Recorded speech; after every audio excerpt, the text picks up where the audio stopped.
Welcome to another episode of Victoria's Lounge from the Radisson Blu. I'm Victoria Rubadiri. Now, today's episode, we're talking about the single ladies and the men. And we're talking about what it means to be single. What's singlehood about? Do you have to submit to the pressure from society to settle down or castigate it because you decided to go at life alone? I have a great panel and a great discussion waiting for you. Let's meet them now. Curtis Reed is a youth pastor and missionary from Chicago, Illinois. With over 20 years' experience in mentoring youth, Pastor Curtis, as he's fondly known, is ready to share his experience as a single man for several years and how he managed relationships with the opposite sex before finally settling down. Liz McKenna is almost 30, single, and would love to get married one day. She has a great passion for mentoring other single young ladies to enjoy their solo time. She loves planning events, reading, and traveling. Nyaboke Kiangoi is a personal matchmaker from Dinner for Two, a premier matchmaking company that pairs single, busy, successful, marriage-minded professionals who have little time to go out and socialize. Reverend Philip Kitoto is no stranger to many, best known as the Bishop of International Christian Center and his relationship column in the Daily Nation. Having been married over 30 years, counseled couples over 20 years, and written 4 books on relationships, Reverend Kitoto is more than a love guru, and he's ready to unleash his wisdom. Remember, hashtag Victoria's Lounge is how you can chime into the conversation on social media, as usual. This is a very interesting topic. I know a lot of people have interest in this. Liz, let me start with you because you are single and searching. Yes. But you had shared with me earlier that you had been in relationships before and now single for a couple of years. But is it really tough being single? Oh, being single is tough. Being single is tough, especially because the exams that God gives you are tough exams. Well, after being in a relationship for actually 6 years, and another one for like a year, I had gotten used to being in a relationship. In a relationship, right? Yeah. So the season immediately after that was really hard, especially because I was so used to being in a relationship. So, you know, they say all the single people see are happy married people, happy people who are dating. So that's all I could see at that time. Right. And it was really tough. So I went through a season of, you know, trying to figure out what this singlehood means. Yeah. And I thank God because He took me through that step by step. And as we speak right now, I am so much better off than I was back in 2014. Yeah. And we'll definitely talk about finding purpose in your singlehood. But Pastor Curtis, it took you some time before you actually got married. Just take us through your period of singlehood and what that was like, and then also kind of demystifying, debunking that whole thing of being single by choice or by circumstance, because some people just don't want to have to settle down. Yeah. Okay, well, I got married when I was 40 years old, so most of my adult life I lived as a single person. Now I'm married to a beautiful Kenyan woman. But as a single man, to be honest with you, I wasn't quite sure I would ever get married. It was not a desire of mine. I always said that if I got married, it would be because I loved someone, and I thought that together we'd be able to contribute greater to the world and to solving problems. And that's exactly why I got married. So I did date. And when I say date, I mean I would invite ladies to go see a movie or something like that because I do love ladies and I enjoy their company. And then, of course, eventually it got to the point where there was someone that I wanted to spend the rest of my life with. But until then, I just made sure that I enjoyed the company of females, and I could get to know females and understand how they think and how they respond in certain situations, because all of that stuff is really, really important. Yeah. You know, and Pastor Kitoto, sometimes there's this notion that you're single, you're just living life until you get married. You know, that's now the end game, and you're not really enjoying your singlehood. How do you kind of guide someone to think about it differently? I think the first thing to realize is that there are various stages in life. When you're a kid, you play as a kid. And when you get to be a youth, enjoy to be a youth. Go to adventure, be with your friends. And when you get to a time you feel, this looks like a good time to date, I would always advise, try and know what that thing is. What is this thing called dating? Is it just wanting to be with someone? For some people just live life and then they just slide into dating. Or they saw a beautiful girl or a beautiful boy? No, handsome boy. Handsome boy. And they felt, oh, this I really am attracted to this person, and they slide into that relationship. But really speaking, being attracted to someone does not mean you love someone, and doesn't mean that that person is good for you. Right, right. So you need to differentiate, therefore, between an attraction and actually I can see some things in this person that I like. So great relationship that last. When you slide, you find yourself sliding into something. Just say, oh, what is it in this person that is making me gravitate towards them? Okay. Is it their body? Is it their hair? Is it the way they talk? Is it how they eat? Those trivial things that people think about, yeah. Yeah, what is it that makes me be attracted to them? And you may discover you are just being attracted because of things that don't last. Yeah, yeah. I mean, and that's interesting, Nyaboke, because you have a matchmaking service, very new and novel for the Kenyan market. But for those people that you do come across who are looking for a relationship, who are looking to settle down, how do you take them through that process? Okay, so basically what happens is someone will register on the website, and then I'll have an interview with them. Not an interview, just a talk with them, for them to tell me about themselves and the person they're looking for, their life goals, their values, what they think their purpose in life is, and afterwards they also meet Chris Hart. He's a relationship expert, so he's able to guide them in to move on from their past relationships. Any issues that they might have from their past relationships, he helps them, he guides them through that stage. Yeah. So, I mean, why did you find the need to have such a service? I mean, did you think it's something you needed? Okay, yeah, to be honest, I've always said that if this service was in Kenya already, I would use it.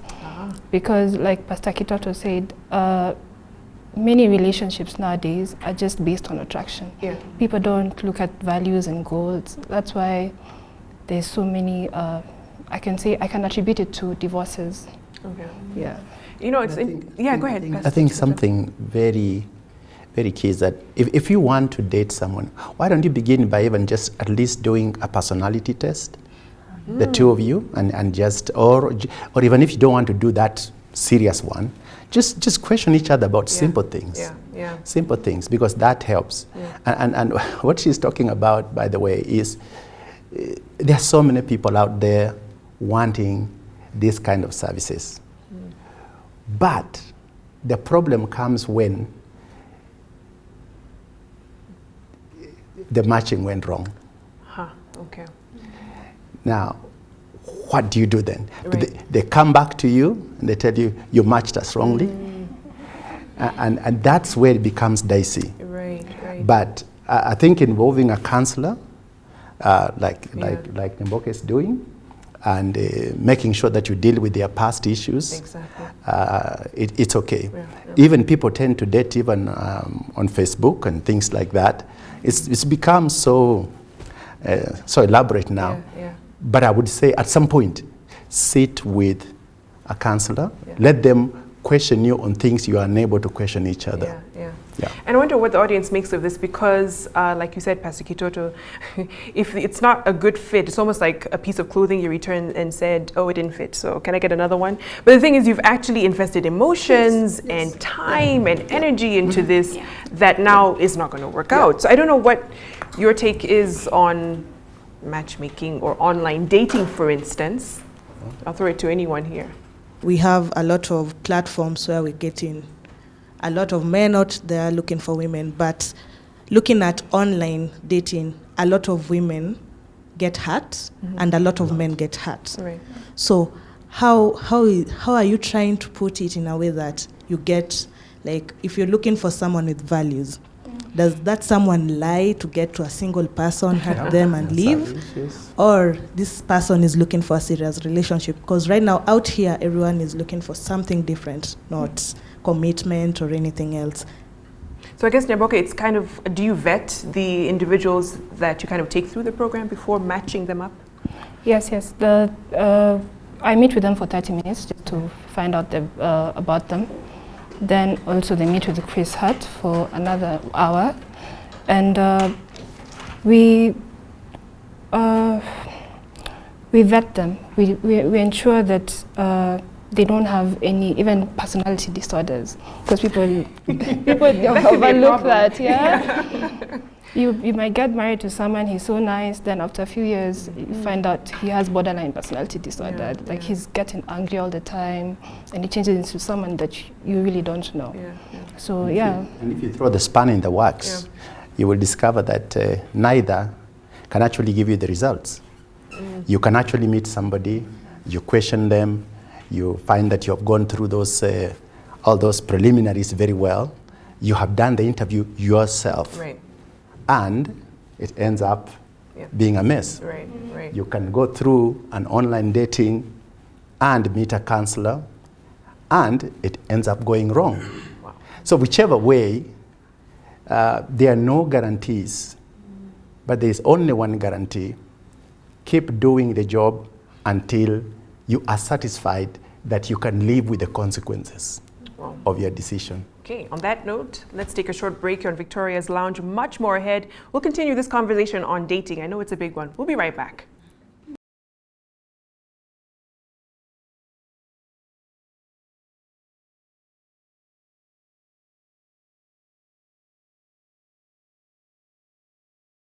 All right, welcome back. You're watching Victoria's Lounge. We're still talking about singlehood.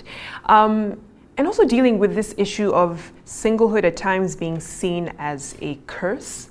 It was interesting, I was reading an article and someone had mentioned a well-known speaker who said, I'm going to pray about breaking the chains of singlehood. And I was thinking, wow, people can actually think of it that way. But I mean, for you, Liz, does it at times feel that way? Maybe from how people respond to you or interact with you once they find out you're still single, you know?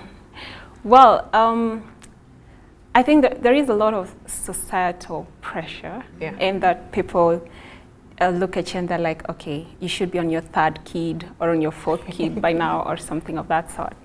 And it is easy to succumb to that pressure and start feeling like, oh, this is a curse. Why am I still single? Why am I not being seen? Am I not beautiful enough, you know? And I have spoken to a few ladies who are in that space and they're feeling like, oh my goodness, I need to get married like right now. But what I do know is that there is a purpose for every season you're in. In my season of being single, I find it as a blessing, because through this season I have time to, you know, search deeper and find out, okay, so what did God put me here to do? Why do I have this season? And tend to now start doing those things. I was just talking to Curtis a few minutes ago and he's like, you know what, being married, you don't have that time. You don't have the freedom. You don't have but right now I have that independence and that freedom to think about those things and start making changes in my life. So I think it's contentment and just being happy with the place you're at. And you know, Pastor Curtis, a lot of people feel I'm waiting for the one, that person who's specially made for me, the exclusive individual who is mine. Does that exist? You know, the whole thing of soulmate and whatnot. Yeah. I do think ideally there is an ideal person for each other. But having said that, I believe what happens is life is not linear, it's dynamic. We zigzag and we make decisions. And I think what happens is oftentimes, you know, God just kind of reconciles things to the person that we end up deciding to marry or deciding to date. And in that way, it can work out at the end. But it depends on what a person invests in themselves. And I really love what Liz said, because the thing I think many people don't understand about love is that it does not begin when you merge with another person. It begins in the interior, when one decides to work on their life, to do the hard inner spiritual work of character development, so that one is prepared to love another person. That's a good point, because a lot of people they want Mr. Right, Prince Charming, but you have not done anything to improve yourself, to make you that desirable person for the other individual. But Pastor Kitoto, when it comes to dating, a lot of times singles are told, you cannot afford to be picky. Especially when you reach a certain age and you're made to feel, listen, whoever comes along, just take it. Because you have no idea. I mean, what do you tell that individual? I tell them, don't do it. Simple, don't do it. I mean, because really, I think you're looking for somebody who will complement you in one way. But we have to realize again, later in life, we fight what we looked for. So you looked for somebody who is maybe, I want this lady to challenge me. I want a woman who can challenge me every day and bring some, you know. Then later, you get married and it begins to do that. You feel, go slow, baby, go slow. Right. So I believe that you can actually marry anyone, but it is the ideas, the values, the whatever makes that person. Once those things disappear, that's when people begin to say, I don't love you anymore. I don't see anything beautiful in you anymore. Right. Because really, they married you because there are certain aspects of you that were attractive to them. Okay. So I think if we want to do a good job, we have to be so sure about what we are looking for. And I liked what Liz said. Yeah. Liz said something that is very powerful, that single people must learn to enjoy their singlehood. Because when marriage comes, it tests whether you enjoyed that singlehood. Men go out and look for other chicks out because they never enjoyed disciplining themselves to be single. They never learned self-discipline. They learned running around, and then when they got married, they're still running around. Right. So if we learn to enjoy that singlehood, it teaches us certain aspects of life that help us to be better. I'd like to throw this out to the audience, but think about it before I'll go to Nyaboke, but attraction is something we can't get away from. For a lot of singles, you think, does it need to be there? Is it a determining factor in how you get together with someone, or is it they'll take care of me and this is someone who 10, 15, 20 years from now will be together? And for you, Nyaboke, when you get a candidate, do they ask, I need to see pictures first? I need to see a profile, you know, or do you literally pick for them and it's like a blind date kind of scenario?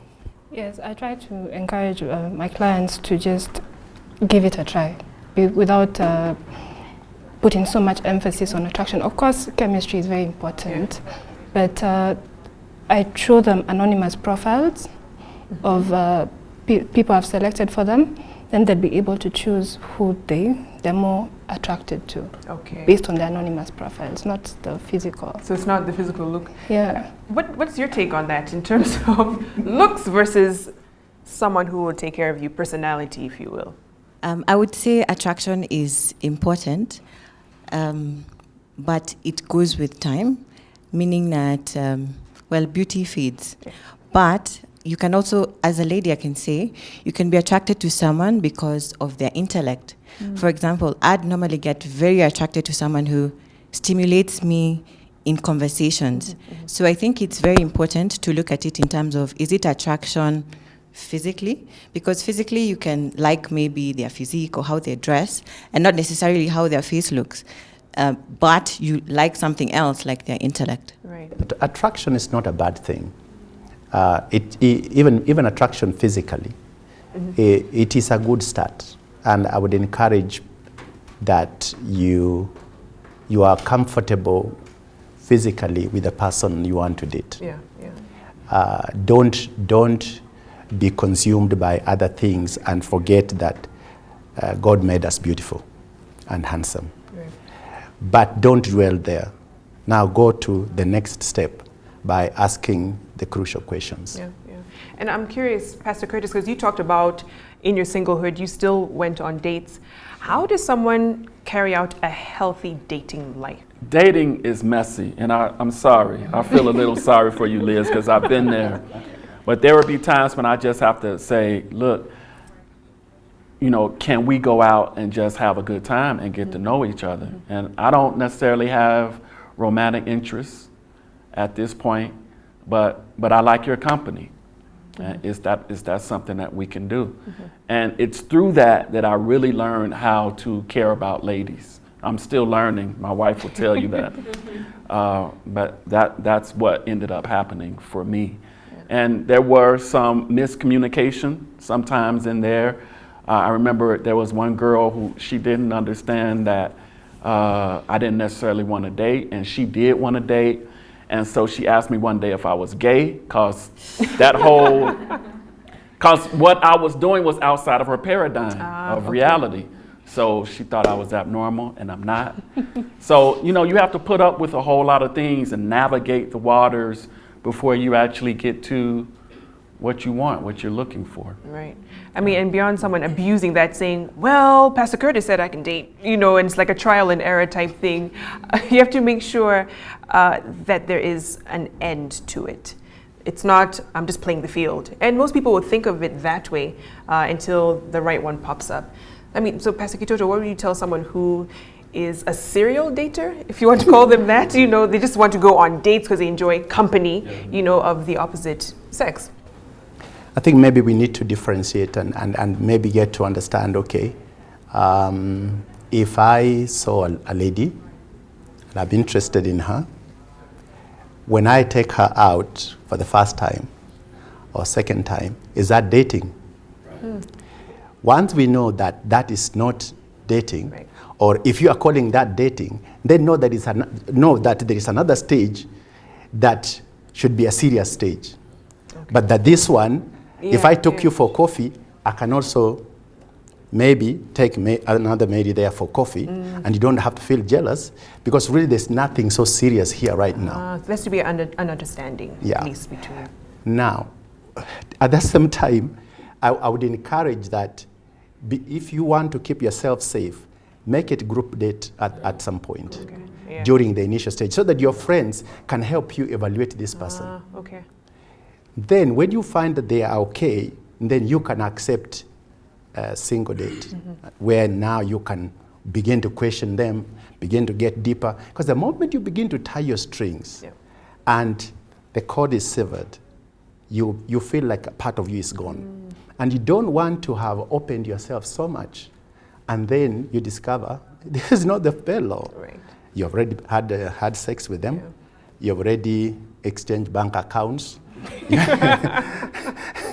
You already visited parents together. Wow. And you don't go that far. on the third date. Yeah. And I think people just, well, at least for women, because we're more emotionally inclined, first date, it's you're thinking about wedding plans, which is very unrealistic and a lot of pressure on the guys. On that note, let's take a short break here on Victoria's Lounge. The conversation continues after this.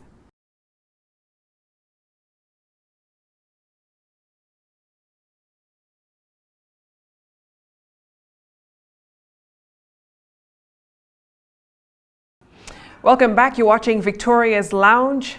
Now the question of what do you do when you're waiting, and this is specifically for singles who are desiring to get married. Liz, I know you're in that category, but let's get real and raw about what it's like being single. And you had alluded to it a bit earlier on, but when you see friends who are engaged, who are married, and they're booed up on Instagram and whatever else and going to the movies and dinner, how does it feel? How do you manage those emotions? Well, it's tough. I must confess, being human and having that desire means that when all your high school friends have gotten married and all your friends around you are getting married, it does have a pinch to it. Yeah. And especially when you have family and friends who are also on your case about it. How do I deal with that? I talk. I love talking. I talk to my mom. I talk to her about anything and everything. When I need to cry, I go to her and I cry with her. Yeah. I realize that holding up emotions is not healthy, because what it does is that it piles up, and at some point you just break down. It's good to talk about it. I also pray. I pray a lot, and I realize that when I talk to God about what I'm going through, I get to have peace. Yeah. I get to know that, He's the one who's writing my story. My story is not the same as your story or someone else's story. Yeah. My story is different. And so, because it's different, it's unique on its own. And He knows when I'm going to get married. I think that just gives me a lot of peace. Yeah. So that's how I deal with it. I love the fact that you said that you cry. Yeah. And you acknowledge that, hey, this really sucks, being single at times, because a lot of singles kind of put this facade on that, no, I'm okay. No, I don't need anyone, because you don't want to look like you're desperate, So, Pastor Kitoto, for someone who is going through those emotional roller coasters, if you will, how do they manage beyond, of course, what Liz said? Yeah, I think that's a great thought, that you need to talk to someone. Don't talk to an opposite sex. And particularly don't talk to an opposite sex that is married, because they'll take advantage of you. Those are your emotional laws that need to be guarded, so that nobody takes advantage. Secondly, I would say that during those moments, try and engage in many things that bring pleasure to you. For example, for Christians, they would go for missions, they would go for various activities. I would also say that don't lock yourself in your house and say, people are always asking me why I'm not married, or people will think why I'm not yet married. Right. So the thing is to try and withdraw. And when you withdraw, I normally tell girls, why are you withdrawing? Said, but people are always asking me why I'm not married. And I said, but suppose the person asking you could just be wondering, I've been seeing this lady alone. Right. Maybe she's not married and they are interested in you. Or if you stayed at home, you are keeping yourself away from the people who would have seen interest in you. Right. So I tell them, go out, have fun, don't compromise, and keep yourself focused. Yeah. And know that if this doesn't happen, you are still fulfilled and you're still complete. Yeah. Marriage doesn't complete you. Go ahead, Liz. Part of what I do, I really love hosting. So I'd have my friends over and we would just have fun together. I am, like you were saying, engaged in missions and, I'm always up and about and out and about, So it does help to not be in the house closed up and just feeling sorry for yourself. So keep yourself busy. Yeah, Yeah. they say an idle mind is the devil's workshop. True. Before I You know go a good to, thing, yeah, go Vicky? ahead. Yeah. Sometimes it may look funny, Yeah. but sometimes, as she was saying, just take your watch and say, I'm going to have a pity party for 30 seconds. Yeah? Then just pity yourself for 30 seconds Right. and just tell yourself it's time to live again. Wow. And move on after Move that. on. Yeah, don't Yeah. dwell on it. Yeah. No, it's so true. I'll open up to the audience. How then do you strike a balance between going out and sometimes withdrawing? Because I'm that type, I'm a sanguine, I will be all out. Then when You you're can tell all from the yellow. But yeah, go ahead.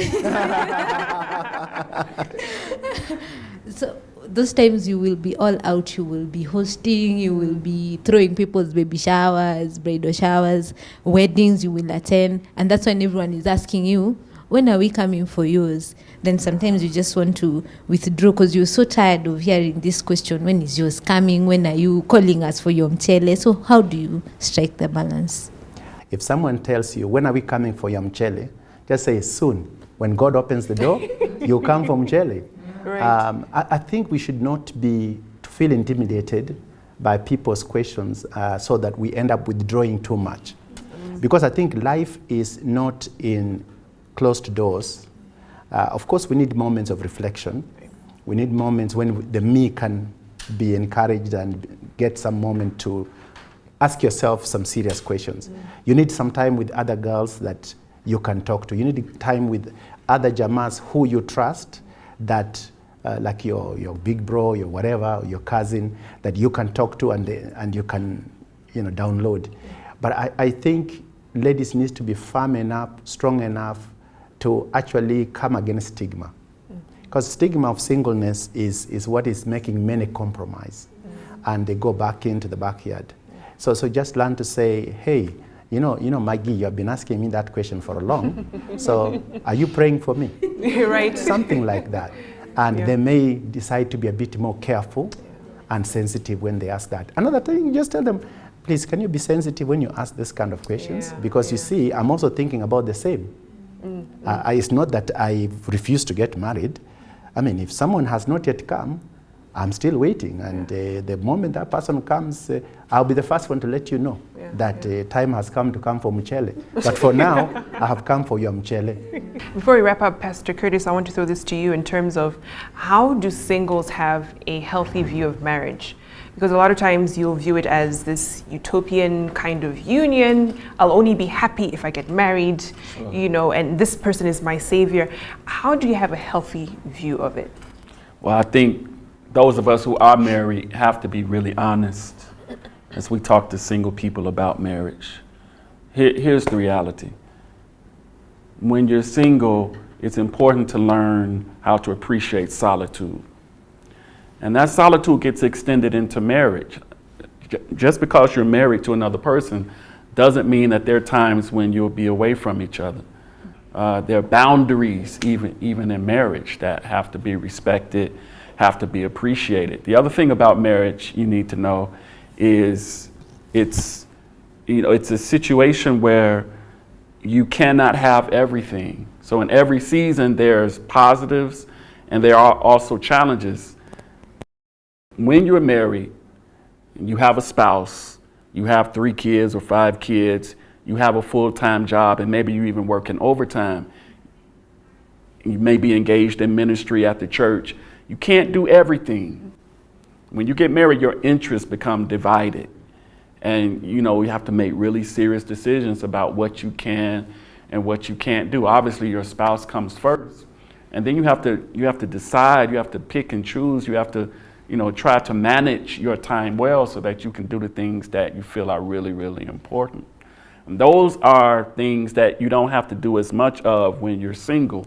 So I think the key is to just appreciate the season that you're in. If you're single, when God would say jump, I could say how high, because I didn't have any accountability to anyone except Him.